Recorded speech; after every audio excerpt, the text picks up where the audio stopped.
Running from the 17th of Tammuz until the 9th of Av, the 3 weeks, or Bein Metzarim, is a period of somber reflection and reduction in joy. During these 3 weeks, we enter a period of mourning and national introspection, remembering the loss of the Holy Temple, the exile that followed, and some of the darkest days in Jewish history. This period also serves as a spiritual opportunity to reconnect with our past and prepare for a hopeful future. But what exactly are we allowed to do during this period? And what are we expected to refrain from? I'm Rabbi Shais Rishon for Torahscope, and this is the Culture Shuk. 9 things to know until the 9 days. Number 1, the 17th of Tammuz. The 3 weeks kick off with the fast of the 17th of Tammuz, a day of fasting from dawn until nightfall. It's a fast that commemorates several tragic events, including the breach of the walls of Jerusalem by the Romans in 69 CE, and the breaking of the tablets by Moshe because of the sin of the golden calf at Sinai. Number 2, no haircuts or shaving. One of the more well-known customs during the 3 weeks is the prohibition against haircuts or shaving. From the 17th of Tammuz through the 9th of Av, we do not trim our hair or beards. This reflects a broader theme of avoiding beautification and vanity during this somber time.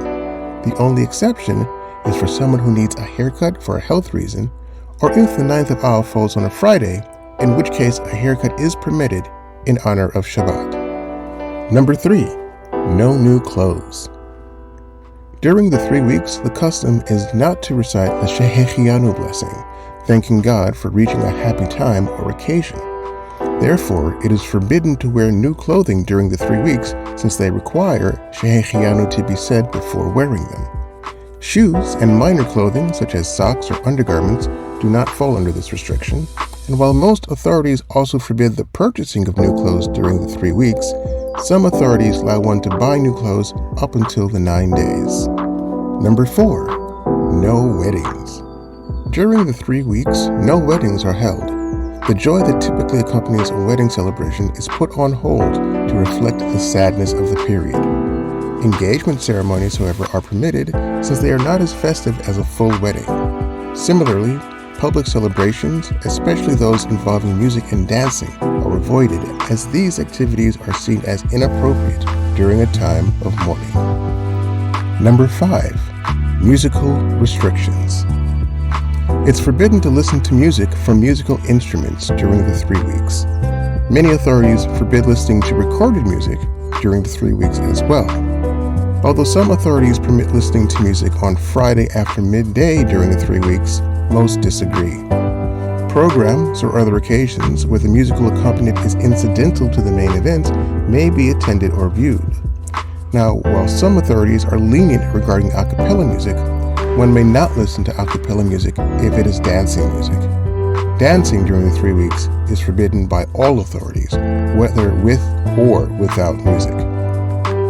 Number 6, the 9 days. As we approach the end of the 3 weeks, the last 9 days of the period, starting on Rosh Chodesh Av, are observed with even more intense mourning practices. These 9 days are meant to deepen our mourning and bring us closer to the solemnity of the 9th of Av. During the 9 days, several customs are observed. No meat or wine. We abstain from eating meat or wine, symbolic of the sacrifices and joyful feasts that would have taken place in the temple. This even includes poultry like chicken, duck, and turkey. The exception is Shabbat, where we can still eat meat and drink wine in celebration of the day. Ashkenazim refrain during the entire 9-day period from meat and wine, while Sephardim abstain during the week that the 9th of Av actually falls in. Avoiding new purchases also happens during the 9 days. Things like new clothing, new appliances, or anything that might signify celebration. It's a time to focus on reflection, not acquiring new possessions. There's also no home improvements. We refrain from doing home renovations, planting new trees, or starting new building projects. This symbolizes that we are not in a celebratory phase and that joy and growth are temporarily suspended until. Number 7, even more rules of the 9 days.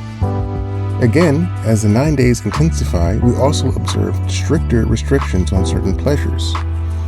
No fresh clothes. We don't wear freshly laundered clothes during the 9 days, symbolizing the temporary loss of comfort and luxury. This helps us feel a sense of mourning over the destruction of the temple, which once symbolized the height of spiritual and material abundance for the Jewish people. During the 9 days, we avoid bathing for pleasure. Bathing for health or cleanliness reasons is permissible, but we should limit this to cool water. In addition, while washing for Shabbat is permitted, other forms of personal grooming, like wearing lotions or perfumes, are refrained from as part of the mourning process. Number 8. The 9th of Av. The climax of the 3 weeks comes with the fast of the 9th of Av, or Tisha B'Av, which marks the destruction of both the first and second temples, as well as also being a day of tragedy across Jewish history. The day the 12 spies sent by Moses to observe the land of Canaan returned from their mission on the 9th of Av, their slanderous report causing the decree that the Israelites would wander in the desert for 40 years. The Romans crushed Bar Kokhba's revolt and destroyed the city of Betar on this date. On this date, the First Crusade was declared, which claimed many Jewish lives. The Jews were expelled from England in 1290 on this date, and this was also the date in which no Jew was allowed to remain in Spain as a result of the Alhambra decree of the Spanish Inquisition. The beginning of World War I began on this date, as well as deportations from the Warsaw Ghetto to the Treblinka concentration camp during World War II. The fast begins at sunset on the 8th of Av and continues until nightfall the following day. It is a much stricter fast than the 17th of Tammuz, and here's what we observe. On Tisha B'Av, beyond fasting from food and drink, we also abstain from wearing leather shoes, engaging in marital relations, and applying lotions. We sit on the floor or on low stools until midday as an expression of mourning. The evening of Tisha B'Av is marked by the reading of Eicha, or Lamentations, which laments the destruction of the temple and reflects on the pain and exile that followed. Before we continue, are you finding this video informative so far? Looking to increase your Jewish knowledge and learn something new, or simply brush up on the old? For more learning opportunities with Rabbi Shais Rishon, join him at the Mechon Teshuvah Jewish Literacy Enrichment Series. Tickets are live on Eventbrite and seating is limited.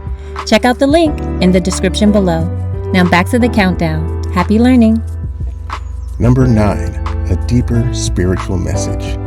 While the 3 weeks and the 9th of Av are primarily about mourning, they also offer a message of hope. Our sages tell us that those who mourn the destruction of the temple will merit to see it rebuilt with the coming of Mashiach. By observing these mourning customs and reflecting on the significance of the temple, we engage in a process of spiritual rebuilding and growth. Even though we may feel a sense of loss, these days are ultimately about preparing for a future redemption. Through our actions, we express our yearning for the restoration of the temple, a place of unity, peace, and divine presence. And there you have it. The laws and customs of the 3 weeks help us process our collective mourning, deepen our spiritual connection, and prepare for a brighter future. Through our reflections and actions, we take a step towards rebuilding not just the temple, but our relationship with the divine and each other. Let's continue to observe these days with reverence and hope for the day when the mourning turns into celebration. This is Rabbi Shais Rishon for Torahscope, and this has been Culture Shuk.